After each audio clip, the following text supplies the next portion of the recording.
Indian overseas Congress के अध्यक्ष Sam Pitroda के बयान पर सियासी बवाल हो गया।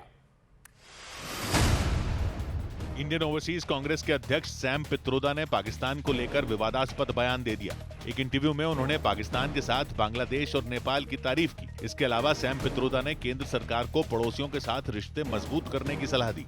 I've been to Pakistan and I must tell you, I felt at home. Pakistan पर सैम पित्रोदा के विवादास्पद बयान के सामने आने के बाद बीजेपी ने कांग्रेस को घेर लिया। बीजेपी ने सैम पित्रोदा के बयान को देश के सैनिकों का अपमान बताया। इसके अलावा बीजेपी ने कांग्रेस के नेताओं पर भारत के राष्ट्रीय हितों को कमजोर करने का आरोप लगाया। ये हमारे सैनिकों का और इस देश के 140 करोड़ देशवासियों का अपमान है। वोट चोरी के आरोप लगाने के बाद कांग्रेस पार्टी ने वोट रक्षक अभियान शुरू करने का ऐलान किया। इस अभियान के तहत कांग्रेस ने उन सीटों को चुना जहां वो 2024 के लोकसभा चुनाव में बेहद मामूली अंतर से हारी थी। इन सीटों पर हर 20 बूथ पर एक वोट रक्षक तैनात किया जाएगा। वोट रक्षक मतदाता सूची पर लगातार नजर रखेंगे। नाम जोड़ने या हटाने में गड़बड़ी दिखे तो वो तुरंत चुनाव आयोग से संपर्क करेंगे। उधर फ्रांस की राजधानी पेरिस में एक बार फिर बवाल हो गया। ऐसा इसलिए क्योंकि फ्रांस की सरकार की नीतियों और बजट में कटौती का विरोध कर रहे हजारों लोग पुलिस से भिड़ गए। इसके बाद पेरिस की पुलिस ने प्रदर्शनकारियों को खदेड़ने के लिए उन पर लाठीचार्ज कर दिया।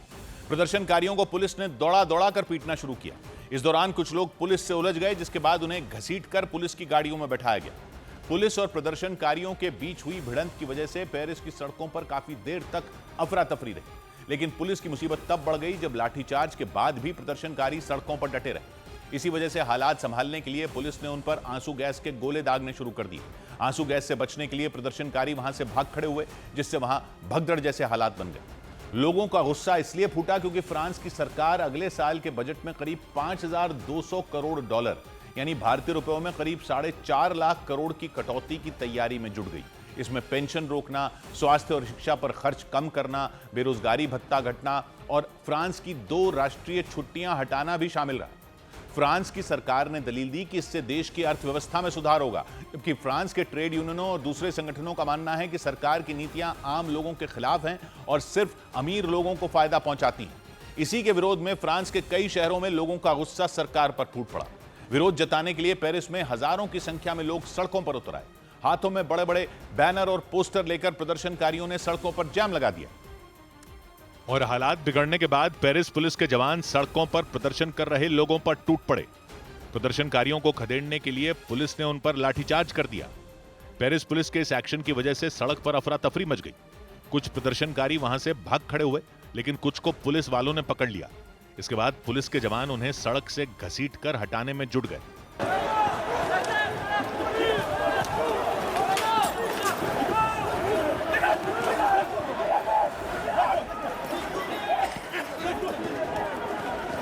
इसी तरह कुछ और प्रदर्शनकारियों को भी पेरिस पुलिस के जवानों ने दौड़ा दौड़ा कर पकड़ा।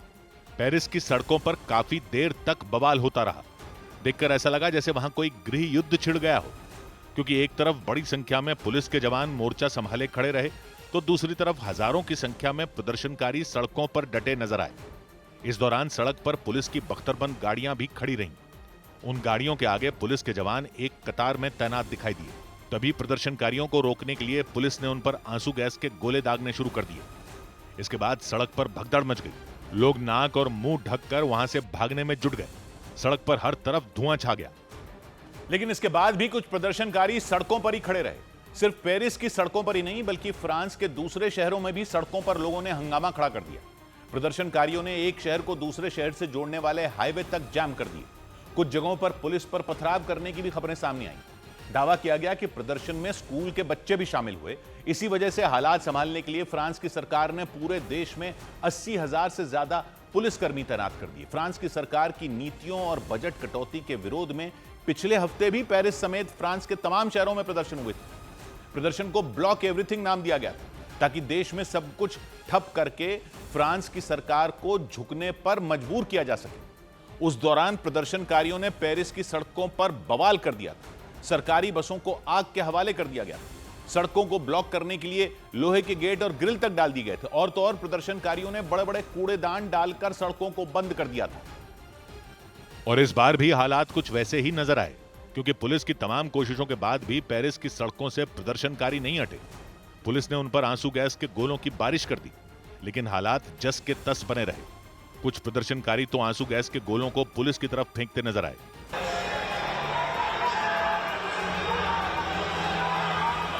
पिछले हफ्ते भी फ्रांस सरकार की नीतियों और बजट कटौती के विरोध में पेरिस समेत वहां के कई शहरों में प्रदर्शन हुए थे। प्रदर्शन को ब्लॉक एवरीथिंग नाम दिया गया था। उस दौरान प्रदर्शनकारियों ने पेरिस की सड़कों पर जमकर तांडव किया था। सरकारी बसों में तोड़फोड़ की गई थी, गाड़ियों को आग के हवाले कर दिया गया था। सड़कों को ब्लॉक करने के लिए लोहे के गेट, ग्रिल और बड़े बड़े कूड़ेदान डाल दिए गए थे। फ्रांस में लोगों का गुस्सा इसलिए भड़का क्योंकि फ्रांस की सरकार ने 2026 के बजट में करीब 5,200 करोड़ डॉलर यानी भारतीय रुपयों में करीब 4.5 लाख करोड़ की कटौती का प्लान तैयार किया। इसमें पेंशन रोकना, स्वास्थ्य और शिक्षा पर खर्च कम करना, बेरोजगारी भत्ता घटाना और 2 राष्ट्रीय छुट्टियां हटाना शामिल है।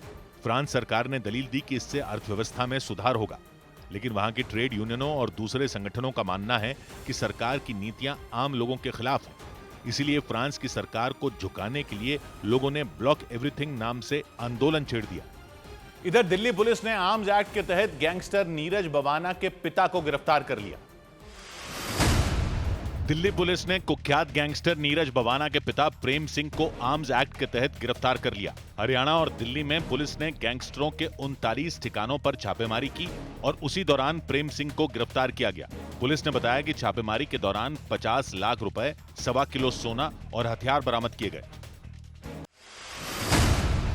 दिल्ली के शालीमार बाग इलाके में हुई हत्या के एक मामले में फरार चल रहे गुड्डू नाम के बदमाश को पुलिस ने मुठभेड़ के बाद गिरफ्तार करने का दावा किया।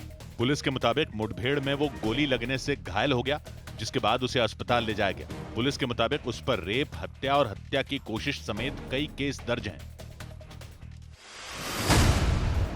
पंजाब के श्री मुक्तसर साहिब जिले में पुलिस ने ड्रग्स तस्करी करने वाले एक गिरोह का भंडाफोड़ करने का दावा किया। पुलिस ने 4 किलो हेरोइन के साथ 2 ड्रग्स तस्करों को गिरफ्तार करने का दावा किया। पुलिस ने केस दर्ज कर इस गिरोह के बाकी लोगों की तलाश शुरू कर दी।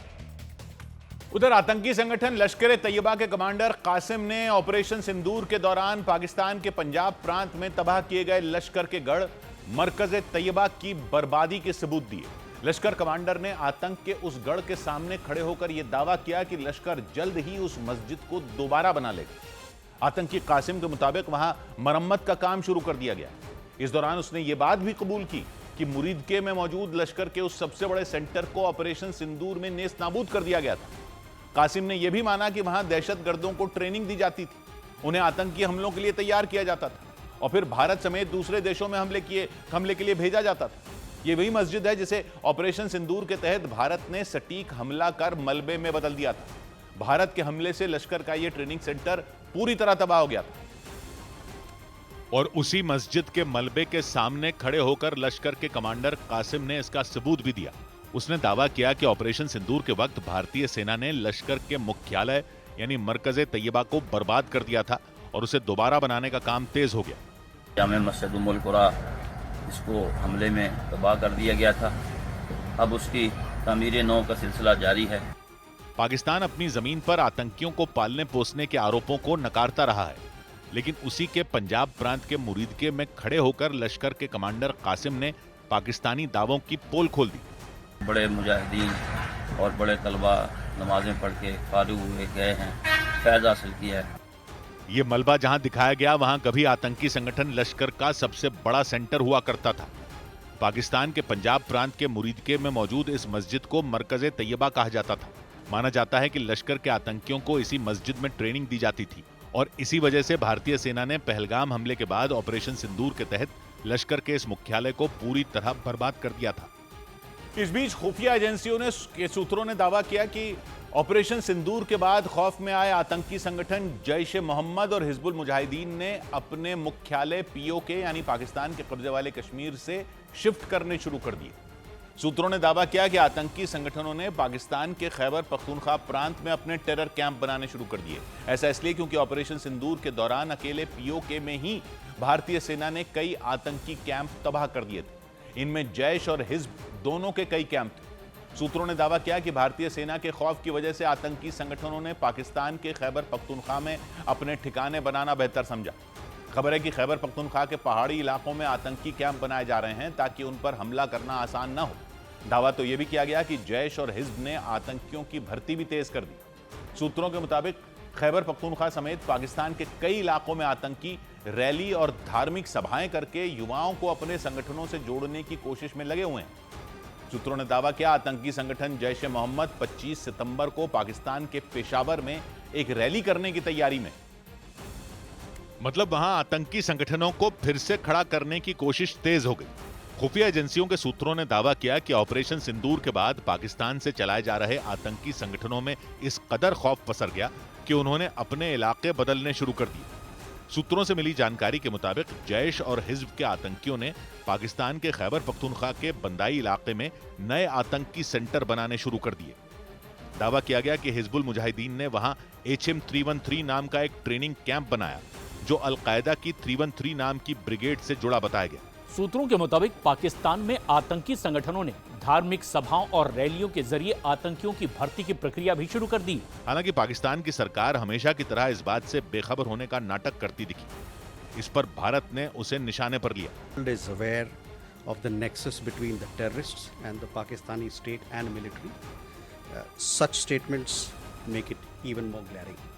विदेश मंत्रालय ने एक बार फिर यह आरोप लगाया कि पाकिस्तान की सरकार और वहां की सेना ने आतंकियों को सुरक्षा देने का काम शुरू कर दिया। उस पर बड़ी खबर आई ईरान के चाबहार बंदरगाह पर। अमेरिका के राष्ट्रपति ने बयान दिया कि सितंबर महीने के अंत तक चाबहार बंदरगाह का संचालन करने वालों पर प्रतिबंध लागू हो जाएंगे। भारत पर भी इस फैसले का असर पड़ सकता है क्योंकि भारत भी इस बंदरगाह पर एक टर्मिनल बना रहा है। सौभाग्य की एक बात यह कि अमेरिका ने जो यह कहा है कि ईरान के चाबहार बंदरगाह को चलाने वाले लोगों पर वो प्रतिबंध लगाएगा, उसका मतलब भारत के लिए क्या हुआ? क्योंकि अमेरिका ने तो ईरान पर पहले से ही प्रतिबंध लगाए हुए हैं। तो उसमें समझने वाली बात यह है कि अमेरिका ने ईरान पर बाकी चीजों के लिए तो प्रतिबंध लगाए हुए थे, लेकिन चाबहार बंदरगाह को छूट दे रखी थी। और वो छूट भारत की वजह से थी क्योंकि वहां का टर्मिनल भारत बना रहा है और पिछले साल से तो भारत की ही कंपनी चला रही है। यानी अब जो ट्रंप सरकार कह रही है कि चाबहार में कुछ भी करने वालों पर भी प्रतिबंध लगाएगी, वो सिर्फ ईरान पर प्रतिबंध बढ़ाने की बात नहीं है, उसका असर भारत पर भी पड़ेगा। यह पूरा माजरा समझने की जरूरत है। चाबहार है क्या, कहां पर है, भारत वहां बंदरगाह क्यों चला रहा है? इस पूरे इलाके के शतरंज के खेल में भारत की पोजीशन समझना सब लोगों के लिए जरूरी है क्योंकि यह सब लोगों से जुड़ा हुआ मसला है। चाबहार एक बंदरगाह है ईरान में।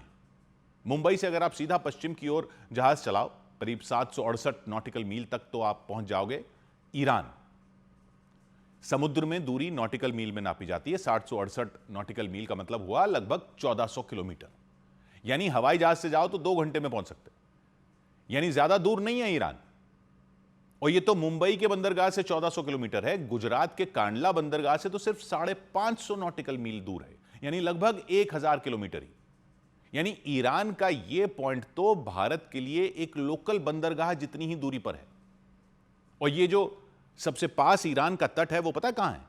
बलूचिस्तान में, ईरान के बलूचिस्तान में। जी, ज्यादा पब्लिक को नहीं पता कि ईरान में भी एक बलूचिस्तान है। वहां का एक प्रांत है सिस्तान बलूचिस्तान, बिल्कुल पाकिस्तान वाले बलूचिस्तान से लगा हुआ।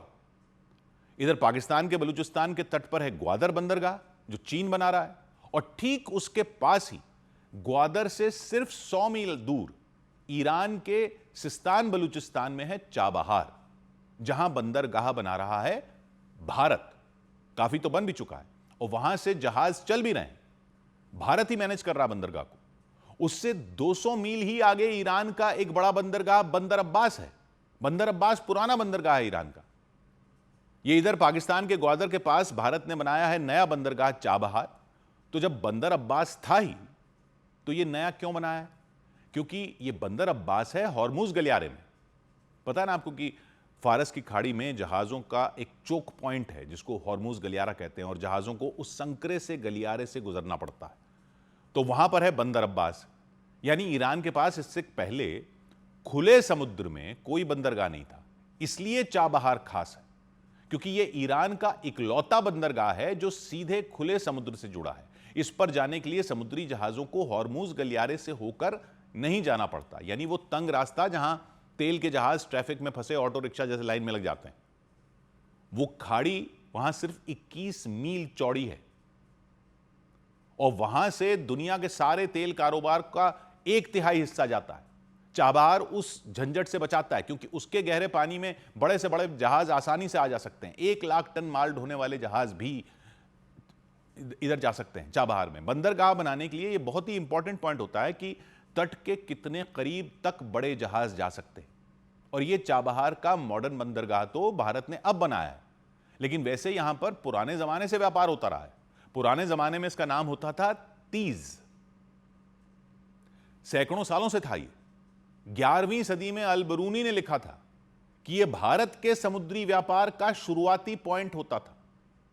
समुद्री डाकू यहां छिपते थे, पुर्तगाली नाविक यहां रुकते थे, मंगोल व्यापारी यहां से गुजरते थे, यानी यह पुराना रूट रहा है। आज ये एक फ्री ट्रेड जोन है, यानी वहां कारोबार करने वालों को टैक्स में छूट मिलती है। पास में ईरान की नौसेना के ठिकाने हैं जो उसे सुरक्षित रखते हैं। बिल्कुल इसके सामने ओमान का तट है, उधर आगे दुबई है, भारत से सीधा यहां पहुंच सकते हैं। तो क्या यह ओमान, दुबई और वहां से आगे जाने के लिए बनाया भारत ने? नहीं, वहां तो जा ही सकते हैं, लेकिन यह जो सबसे बड़ी ताकत देता है भारत को वो है पाकिस्तान को बाईपास करने की। मतलब अगर आपको कोई सामान अफगानिस्तान पहुंचाना है या मध्य एशिया में तुर्कमेनिस्तान, उज्बेकिस्तान वगैरह उस इलाके से व्यापार करना है, तो आपको पाकिस्तान के रास्ते जाने की जरूरत ही नहीं है। इसको समझना जरूरी है। देखिए, चाबहार से एक सड़क अफगानिस्तान तक जाती है, सिर्फ 600 किलोमीटर दूर है वहां से, और जल्द ही रेल शुरू होने वाली है 590 किलोमीटर में अफगानिस्तान की सीमा तक, मिलक के पास, जरन शहर के करीब। वहां से हेरात, काबुल या मजार शरीफ जैसे शहरों तक माल आसानी से पहुंचता है। और सिर्फ अफगानिस्तान ही नहीं, यह रास्ता मध्य एशिया तक जाता है, उन देशों तक जो समुद्र से कटे हैं, जैसे तुर्कमेनिस्तान, उज्बेकिस्तान, कजाकिस्तान। वहां कपास है, तेल है, गैस है, लेकिन समुद्र तक रास्ता नहीं है। चाबहार उनका समुद्र तक का सबसे करीब का रास्ता है। भारत के लिए यह रास्ता सीधा वहां तक है, बीच में पाकिस्तान का चक्कर ही नहीं। यहां से ईरान और वहां से उधर निकल जाओ। पब्लिक को यह तो पता है कि चीन पाकिस्तान में सीपेक बना रहा है, सीपीईसी, ग्वादर तक कॉरिडोर बना रहा है, लेकिन भारत कोई हाथ पर हाथ धरकर नहीं बैठा है। भारत क्या कर रहा है यह भी तो समझ लीजिए।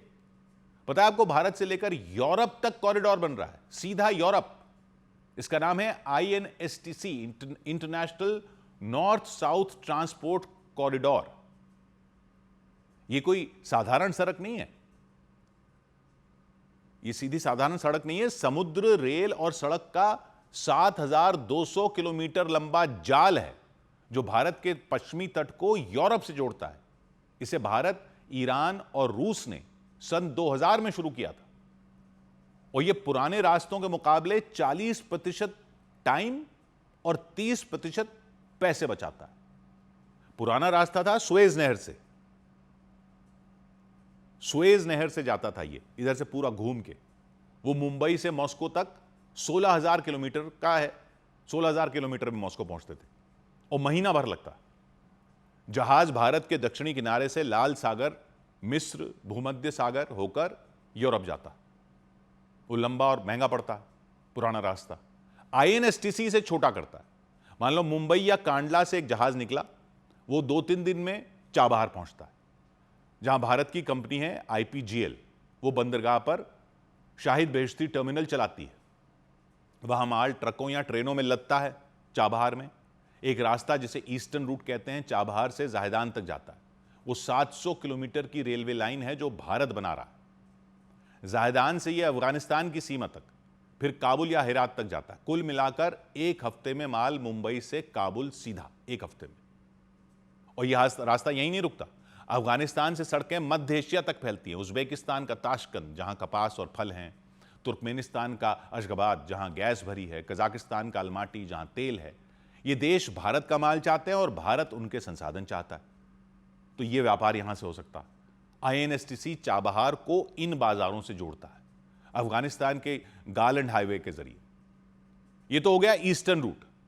फिर एक और रास्ता है वेस्टर्न रूट, वो जाता है चाबहार से तेहरान, फिर अजरबैजान और रूस के कैस्पियन सागर के बंदरगाहों जैसे अस्त्रखान तक जाता है। वहां से रेल जाती है मॉस्को तक या सेंट पीटर्सबर्ग तक, या आप यूरोप भी जा सकते हो, यानी लंदन तक, बर्लिन तक।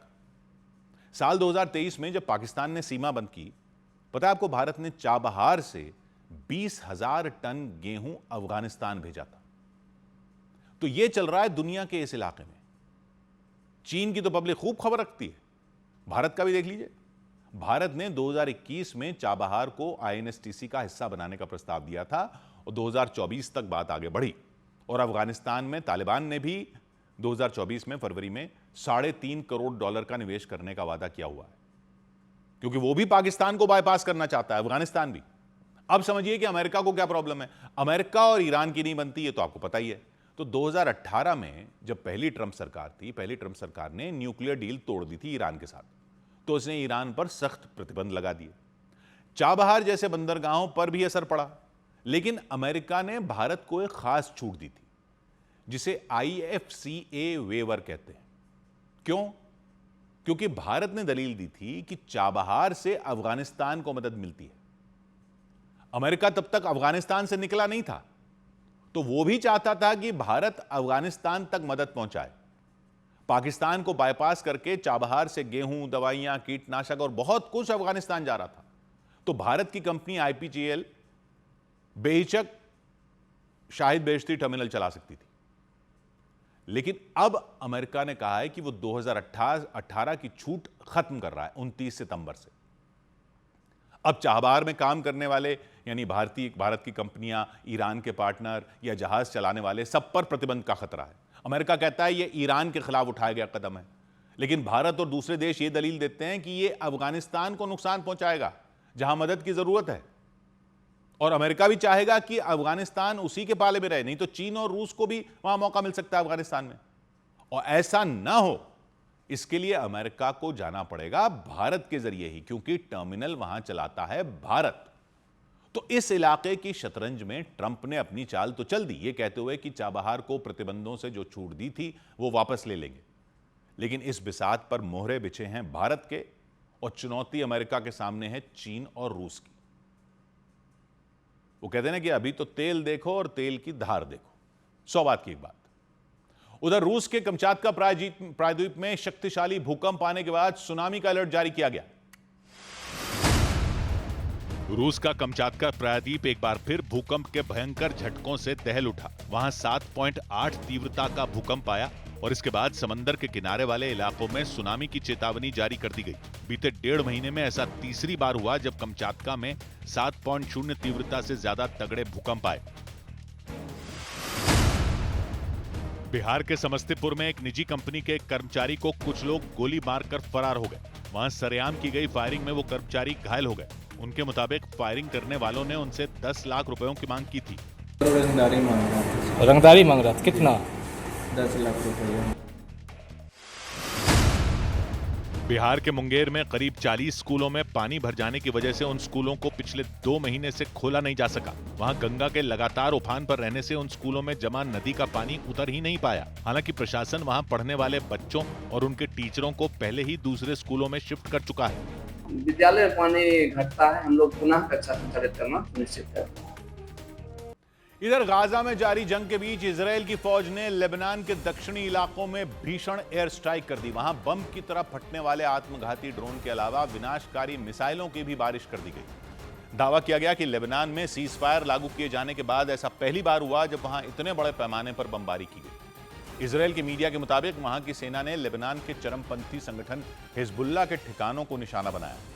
दावा किया गया कि हिजबुल्लाह के हथियार गोदाम समेत कई अड्डे मिट्टी में मिला दिए गए। इजराइल और लेबनान के बीच पिछले साल नवंबर महीने में सीज फायर समझौता हुआ था। उस वक्त तय किया गया था कि दोनों ही पक्ष एक दूसरे पर हमले नहीं करेंगे, लेकिन सीज फायर समझौते के बाद भी लेबनान में इजराइल के हमले जारी रहे, क्योंकि इजराइल ये दावा करता है कि हिजबुल्लाह के लड़ाके वहां दोबारा अपनी ताकत बढ़ाने में जुट गए। और इसीलिए इजराइल की फौज ने एक बार फिर पूरी ताकत के साथ लेबनान पर बारूद की बारिश कर दी। इजराइल की मिसाइलें लेबनान के आसमान में पहुंची तो वहां चीख पुकार मच गई, लेकिन इससे पहले कि लोग संभल पाते वो मिसाइलें अलग अलग टारगेटों पर फटनी शुरू हो गईं। इसके बाद तो दहशत फैल गई।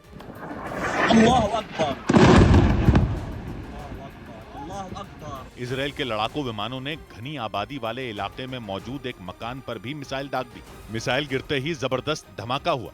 2 मंजिलों वाला वो मकान पलक झपकने से पहले ही तहस नहस हो गया। मिसाइल फटने के बाद उस मकान से निकली धूल और धुआं पूरे इलाके में फैल गया।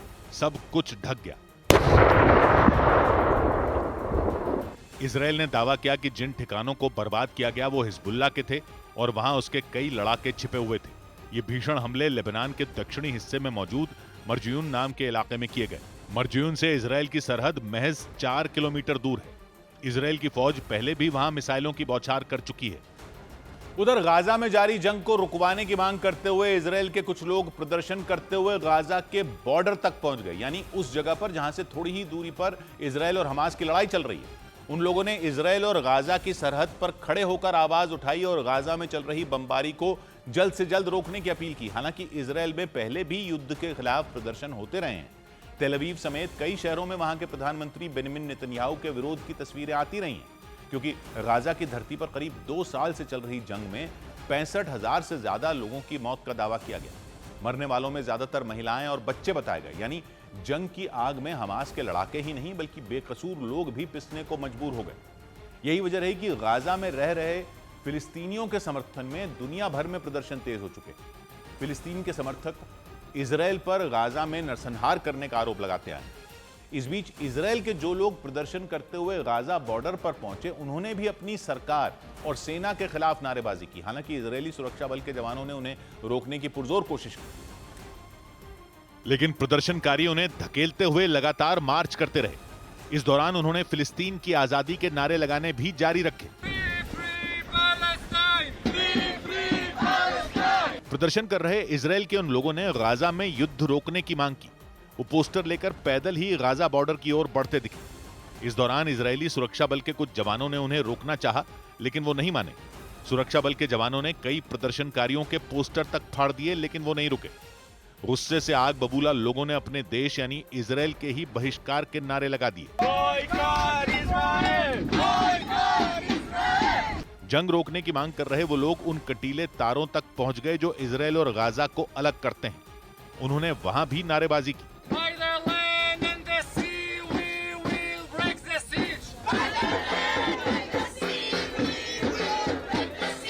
प्रदर्शनकारियों ने गाजा में नरसंहार किए जाने का आरोप लगाया और युद्ध को फौरन खत्म करने की गुहार लगाई।